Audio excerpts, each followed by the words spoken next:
Donc vous me posez une question assez importante, la ressource en eau.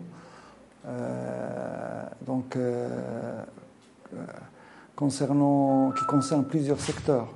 Donc on ne peut pas traiter la ressource en eau sans traiter d'autres problématiques comme le climat, la biodiversité. Donc c'est un problème complexe qui a besoin d'être traité globalement. Je ne vais pas me pencher sur la ressource en eau, mais on va parler de toutes les problématiques qui tournent autour de la ressource.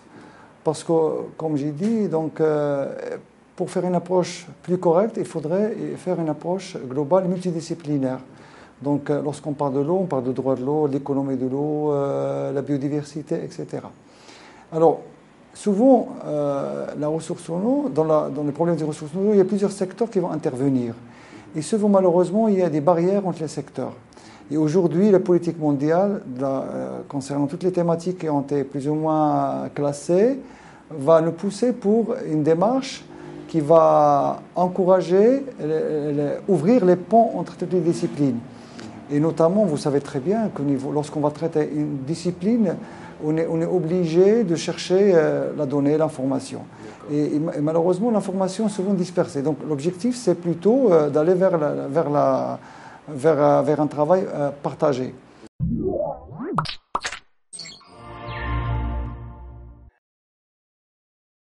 C'est vrai, c'est une question très importante. Donc, la ressource en eau aujourd'hui, et là vous amenez dans ma spécialité, les technologies de l'espace. Donc, aujourd'hui, on ne peut pas travailler comme avant. Donc, tout est géolocalisé. Et l'initiative mondiale, l'Agenda 21, ou bien l'initiative J8, a poussé à créer des grandes infrastructures. Donc, le partage régional, national, mondial. La loi 1331, qui a été votée dernièrement en juillet, nous oblige à ouvrir, à donner accès à l'information. Donc, je dirais c'est l'intérêt du citoyen, mais l'intérêt général, du pays en général. Alors, bien sûr, la technologie spatiale il a un rôle fondamental, puisque, d'abord, l'outil d'observation nous permet un peu de voir notre environnement de manière différente, mais aussi va intervenir dans la qualité d'observation et puis, de créer des liens entre l'information observée au niveau du sol, donc ce qu'on fait d'habitude, et puis une observation supplémentaire avec des données satellites qui vont nous donner de l'information, je dirais, le jour le jour. Je dirais par là, lorsqu'on parle de l'eau, ce n'est pas dans le sens que l'eau. Lorsqu'on parle de l'eau, en fait, c'est plusieurs secteurs. Ça peut être l'inondation, ça peut être les constructions de barrages, mais de tout ce qui est en relation avec l'eau. Donc, ici, je dirais, le partage concerne des grandes infrastructures de partage, qui permettra de ne pas faire des doublons, parce qu'on a remarqué qu'il y a plusieurs, je dirais pas au Maroc, partout dans le monde, il y a plusieurs doublons, c'est-à-dire que les convoyeurs de fonds vont donner de l'argent, mais finalement on s'est rendu compte qu'on va refaire la même chose. Donc au niveau mondial, on a décidé de créer des infrastructures dans lesquelles on va carrément mettre toute l'information concernant l'eau et l'environnement en général, et de le mettre dans un milieu de partage, je dirais le partage il est obligé.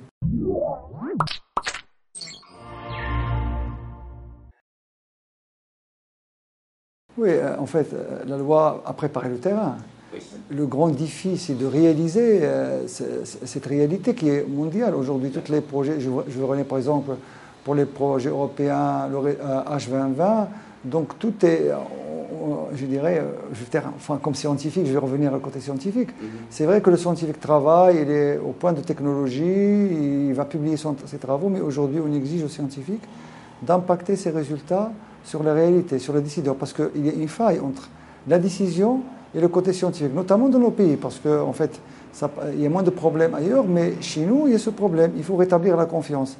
Et donc, finalement, on ne donne pas de l'argent aux personnes qui ne partagent pas. Donc, qu'est-ce qu'on doit faire? On doit prendre le train. Donc, le train, on n'a pas parlé de groupe. Voilà, non, mais on a parlé de GEO, groupe d'observation, groupement d'observation de la Terre, et son système au système, donc, qui vise vraiment à créer une grande infrastructure de données.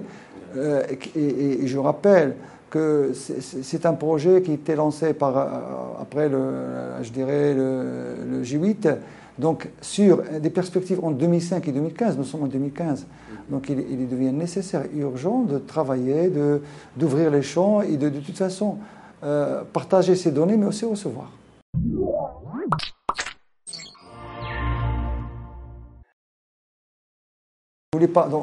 Aujourd'hui, nous nous trouvons à Rabat.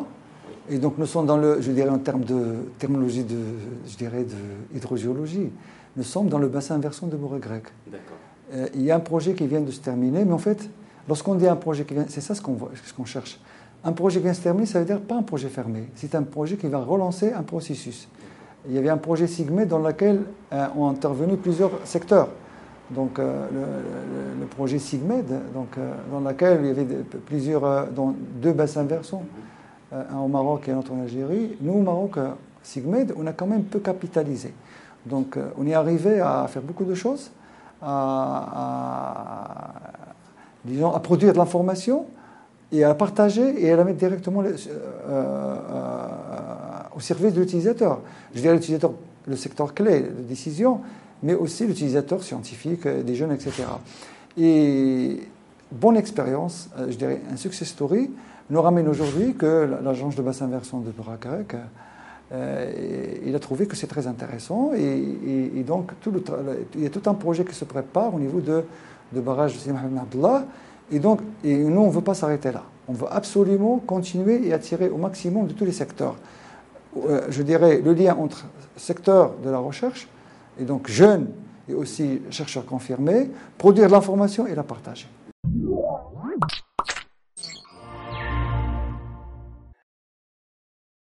Je dirais trois secteurs clés. Le scientifique, le décideur et l'utilisateur. Parce qu'on ne peut pas parler de changement climatique au niveau global sans aller vers la parcelle. Disons qu'aujourd'hui même, on est impliqué dans des projets européens et cette expérience, on la ramène au niveau mondial.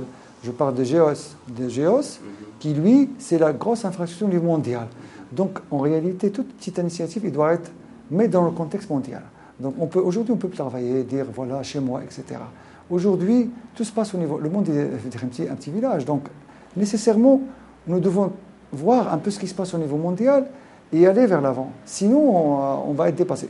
On est aujourd'hui en 2014, une année de plan qui a été lancé depuis 2005. Il y a des initiatives, mais nous, on est vraiment décidés à aller vers l'avant.